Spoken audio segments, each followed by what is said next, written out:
मिरजेतील डॉक्टर बाबासाहेब आंबेडकर उद्यानजवळ नशेच्या गोळ्या विक्रीसाठी आलेल्या तिघांना गांधी चौकी पोलिसांनी छापा टाकून जेरबंद केले। तिघांकडून 4,520 रुपयांच्या नायट्रावेट 10 नावाच्या 600 गोळ्या आणि 2 दुचाकी असे एकूण 54,520 रुपयांचा मुद्देमाल जप्त केला असून तिघांविरोधात गुन्हा दाखल झालाय।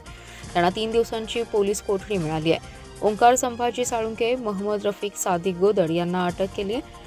डॉक्टर बाबासाहेब आंबेडकर उद्यानाच्या शेजारी 3 इसम नशेच्या गोळ्या विक्री करण्यासाठी येणार असल्याची माहिती गांधी चौकी पोलिसांना समजली। त्यानुसार पोलिसांनी छापा टाकून तिघांनाही पकडले।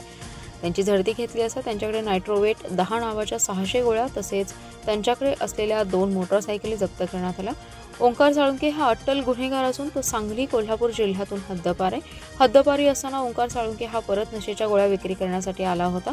तिघांनाही पोलिसांनी अटक केली असून त्यांच्यावर गुन्हा दाखल झालाय। तिघांनाही 3 दिवसांची पोलीस कोठडी मिळाली आहे। नशेच्या गोळ्या कोठून आणि कोणाकडून आणल्या याचा शोध पोलीस घेत असून आणखीन काही माहिती उघड होण्याची शक्यता पोलिसांनी वर्तवली आहे।